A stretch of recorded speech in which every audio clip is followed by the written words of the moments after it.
Alright. Hey guys, thanks for tuning in. Today we're going to be talking about some controversial topics in the media and just in general about food and consumption. We're also going to be talking about accessibility in terms of how easy it is to get certain kinds of foods in one location and how it's difficult to get them in another. And yeah, we're just overall going to be talking about ways that you can become more aware of the food around you and what to eat. And thinking critically about it. And thinking critically about it and doing your own research and whatnot. So yeah, we're just gonna have some discussions, pulling up some articles, anything that you can Google as well yourself online. We're just gonna take a look at that and just have a little chit chat. Just basically, yeah, having a conversation about some topics, like things that we've heard of that we're not sure where we stand or where, you know, like the general consensus on health is. Yeah, you know, anything that raises confusion or... Yeah, or things we noticed around campus as well that promote certain things. Yeah, just like a conversation. The issue is whether convenience counts more than home cooking due to the lack of time most families have for preparing, let alone affording healthy foods. Most shoppers are confused by studies that first say a food is healthy and then blast the same food for making people sicker. One example is coconut oil, which was first banished as saturated fat and then recalled in the media as a good fat, although saturated, etc., etc. So that's one controversial food now, and who knows, like if in the future another article is gonna pop up that bans it again, or then another one. There's also so much controversy around soy and like if soy has too much estrogen or like all that sort of stuff. And then oh my god, dairy products. Like there's so much controversy there. You know, some people are saying that they've been tricking the population into thinking that milk is really good for you and you need the calcium for your bones. The amount of calcium. She has a lot. Yeah. Look at the face. I'm ready. But like, yeah, the amount of calcium that's in there you can get from other sources easily, like things you wouldn't think of. Like what? Well, there's all sorts of like the fortified plant milks that'll have it in there. So like the almond milk, soy milk, that sort of stuff. It all has it in there. So calcium. Yeah. Okay. Yeah, and also your B12 and all sorts of stuff. Okay. In the fortified ones, and then just foods in general. I can't speak to like specific ones at the moment. I have to look them up, but like they're like in plant foods, there are sources of calcium, so you don't need it from dairy. Yeah. If you're worried about calcium in your bones, like don't freak out about drinking a ton of milk. It's going to do more worse for you in the long term rather than like any sort of benefit you could get from making your bones stronger. But yet that's the thing, in popular media, milk is still considered, it's still promoted as a healthy and necessary nutrition, or it's necessary for your health, kind of. So, yeah. And there's information that proves that, or suggests that it's not, right? But think about like just the basics of it. So think about how we're the only species as humans that drink another animal's milk. Is that natural? How does that sound? Like, and we only drink our mother's milk when we're young, when we're growing really quickly to become like larger, to get all that fat and nutrients that are in there. And then we stop when we're of a certain age. But then now people in our Western culture especially, and we've started drinking other animals' milks past that certain age of like extreme growth. Like the balance is off. It's completely unnatural and it's affecting human health. Yeah. And we know all of this, but we're not doing anything about it. You know, you look at advertisements and they're still saying, drink milk for your bones, you need it. It's like, what are you doing to us? Yeah. And then if we want to jump into the ethical side as well, okay, it's a whole nother topic, but all right. Like basically like branching off that, the stress that they're putting on these animals to create the huge amounts of milk and containing them in the tiny spaces, and like hooking them up to machines is how they milk the cows, and it's just so much stress for these animals that they get sick really easily because their immune systems are lowered. When you're really stressed, when you have a ton of cortisol in your system, your immune system is compromised. So to balance that, they then inject all these cows with all these antibiotics. So you're getting a ton of antibiotics in your milk and all the hormones that they're giving to the cows to make them produce more milk. There's just a lot of stuff in there that that you're getting that you probably don't want. Yeah.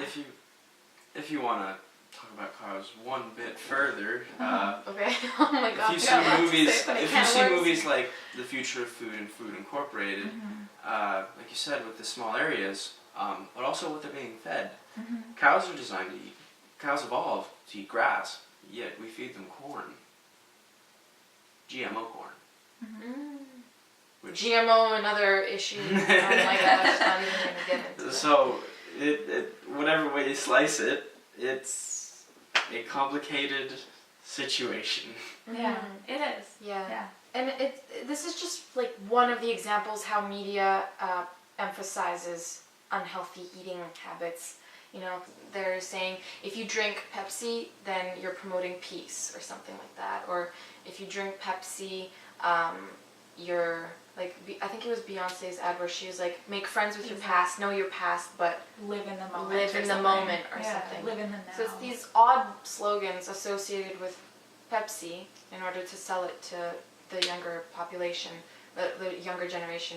And even Michael Jackson, he changed the lyrics to his Thriller song, and he was saying something like, he was saying, you're the new generation, you're the new Pepsi generation. And it's like, Pepsi generation. Yeah.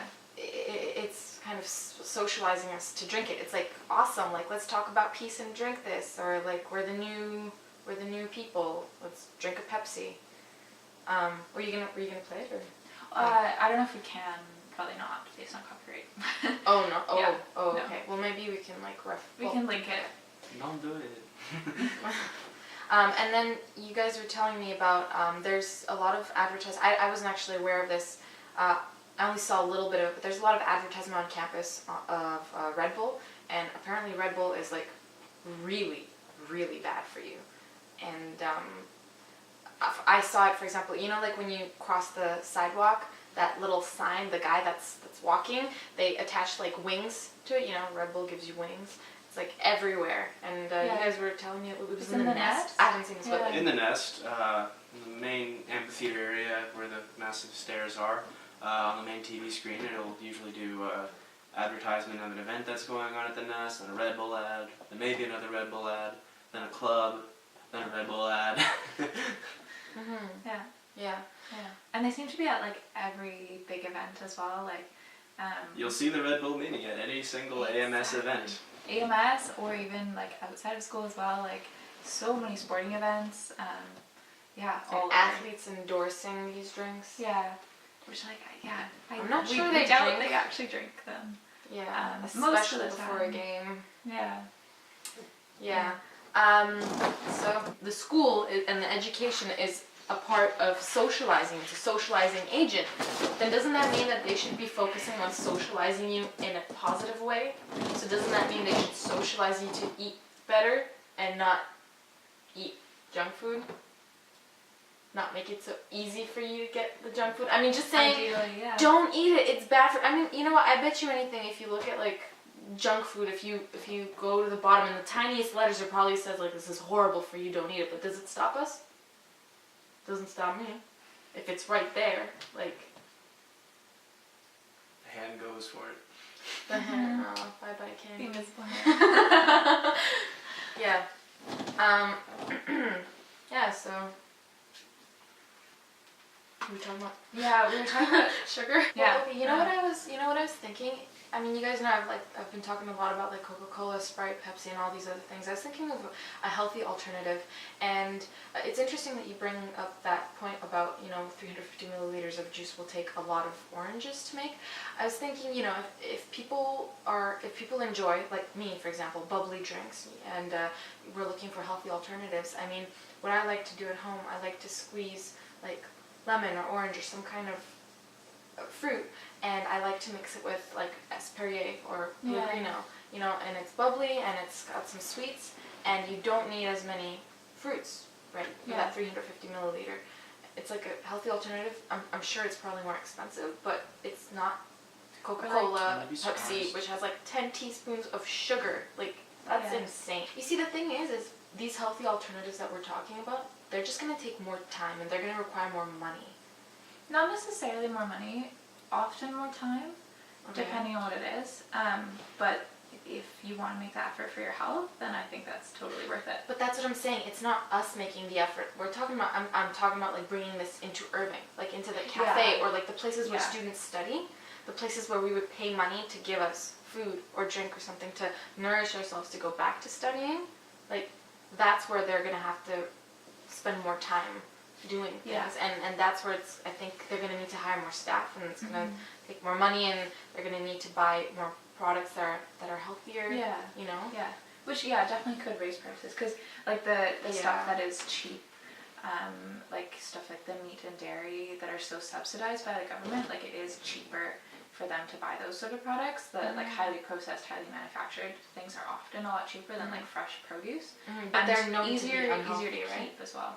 Yeah, and then so it would raise the cost a little bit, and then like actually preparing that food. So, I mean, I Yeah, guess I so do it's see tricky. that problem, but I guess the other thing another theme that came up quite often during our exploration of campus and like our campus and places where you can eat and shop for groceries was the question of accessibility and how easy it is for us to access foods that aren't good for us versus foods that are actually quite good for us. For example, the Agora or Seedlings or Community yeah. Eats, they're kind of hidden on campus, you know, and when you go to the Nest or Irving, they've got so many options, and a lot of it is junk food, fast food, really not good for you. And I just wonder, why don't they collaborate with Agora, Seedlings, and all these other healthier places on campus? I'm sure we've missed quite a few because we don't know all the places. Why don't they collaborate with them and bring them into the Nest, into Irving, and, you know, expand that and limit the amount of junk food that there is available on campus? Like, why not? Didn't Seedlings used to have, or sorry, not It- Seedlings, it- Sprouts used to have a food store in the Nest. didn't they? Sprouts used Oh. to be a cafe. It's opening up again in, I think, September 2018. I might be wrong. But yeah, they used to have one in the old Nest, like before it got renovated. And so now that's closed. So they've closed Sprouts until they've finished renovating the old Nest. Was there But a last year reason? they did have it in the pit. Yeah, because which I was remember yeah. next to the Noodle Emporium, there used and the exactly. Varsity Outdoor Clubhouse. There's a little There was a thing that alley. said Seedlings this way, and I walked over there, and it was just an industrial hallway. No, exactly. And then you walk down that hallway and Seedlings was down there. Oh, It was in okay. the pit, but like not the regular pit entrance, but like this weird little side entrance. And then So this is the McDougal newsletter. If you want to look it up, and if you want to saute onions with water, it's kind of cool. Cooking without oil. so you just kind of basically Wow. you have your onions in your pan, and then you add a couple tablespoons of water and let them cook down. And then when you see that like there's kind of not really much water left, you can add a little bit more and do that to your desired like amount of cookedness, I guess. That's really cool. Yeah. You know what? I think I'm actually probably gonna do this. Maybe Yeah. I can like send this link to myself because, honestly, to be honest, I love sautéed onions and whatnot, but I never like the oil part of it. Like, I actually don't like it. I don't even like oil in my salads. I don't know why people do that. But I do it, like, for example, to saute onions. It's because it's the only way that I know how to prepare it. Non-stick pans are really helpful. Oh, okay. Just as a heads up, but you can definitely do it without. Obviously, I do it without, and I just make sure I stir and like add Okay. enough water and stuff like that. And same with like frying my vegetables or baking potatoes or whatever in the oven. Mhm. No oil. Okay, that's You don't super need cool. Okay, carb-heavy smoothies. Anything to say about that? I mean, carbs are not bad. It says here that smoothies can be a tasty way to get your recommended daily fruit serving, but purchased smoothies are likely oversized portions. Sipping a whole one can be a major blow to your daily carb count. Yeah, it depends if you want the smoothie as like a meal, because it can be a really great breakfast, and so it should be lots of lots of carbs and lots of calories. So So it depends like what your goal is, or if you just want it as like a little snack, then yeah. you should be aware that like it could have more in there because it is liquid. It doesn't look like a lot of food, but it definitely can be. Yeah. So I guess this article, the one that's about, it's called Diabetic Living, Foods You Thought Were Healthy But Aren't. It's talking about foods that you would purchase on the go. So like it's the smoothies that are carb heavy, or the salads and the sandwiches that you would get at a restaurant or like a cafe or something like that. Those are the ones that you should be more critical of, because if you were to make the same thing at home, then you can monitor how much you put. In there. Yeah. Yeah, and actually that's the thing why I'm wondering why our society doesn't try and make it healthy in the stores so we can purchase it more healthy, you know? What do you mean, sorry? I mean, like, why there's so much calories when we buy something outside. Like, for example, the smoothie, you can make it healthy at home, but why can't you buy it healthy outside? Often it comes down to, what's cheap and what is going to keep that product for a long time, like make it have a long shelf life. Yeah, so like sugar and oils can often help something stay fresh for a longer time rather than just having like the more natural ingredients. Okay. So it's I guess it's marketing. like, it's just up to us. It's up to us to to know what's in there. Pause for a second and think before buying it, you know? So we're not gonna go too much more into this muffin and all this other food stuff. But what other things do you guys, what other controversial things have you found on campus and just, you know, in your daily life in terms of food?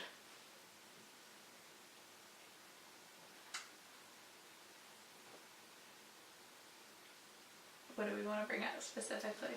Anything? Anything that pops out. Because we talked about drinks like Pepsi and whatnot. We brought up There's things easy that are, access.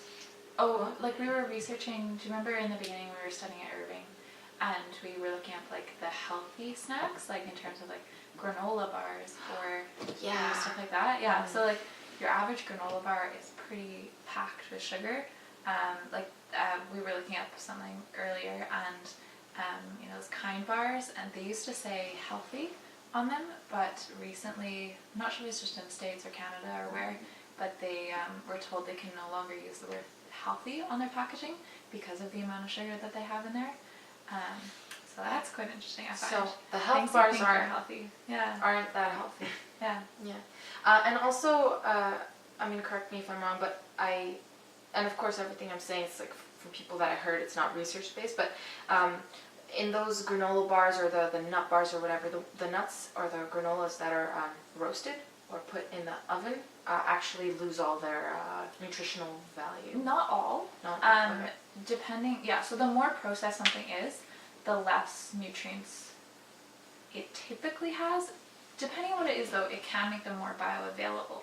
So in terms wait, hold on. What does bioavailable mean? So bioavailable is say you eat a cup of raw kale.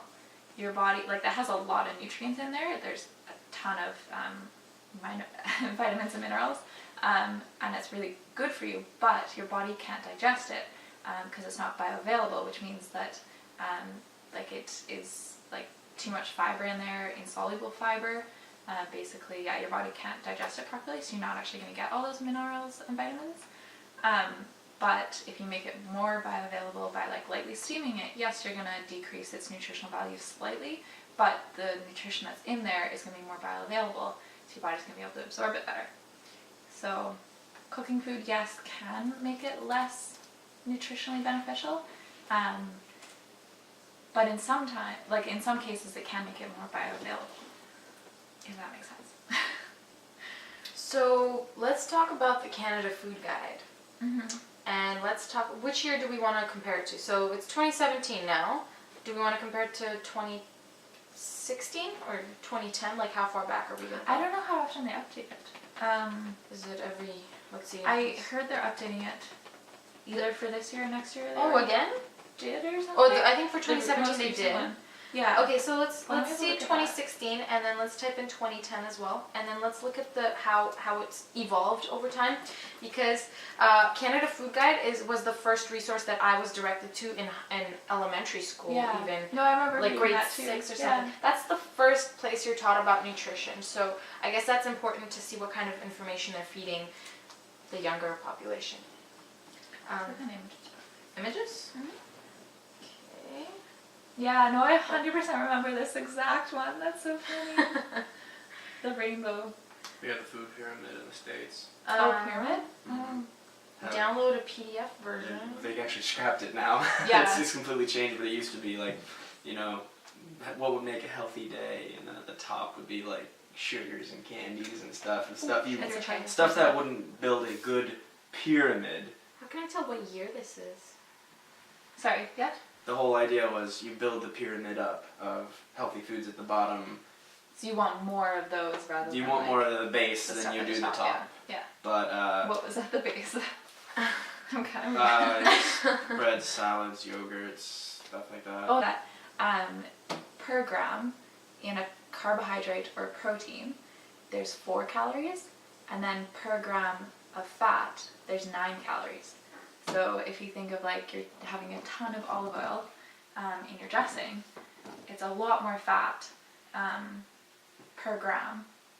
You know? And speaking about oil, I was speaking to one of my buddies who goes to the gym, and he's like super fit and whatnot, and he and he was talking about how people use a lot of oil and a lot more butter than they actually need to prepare their foods.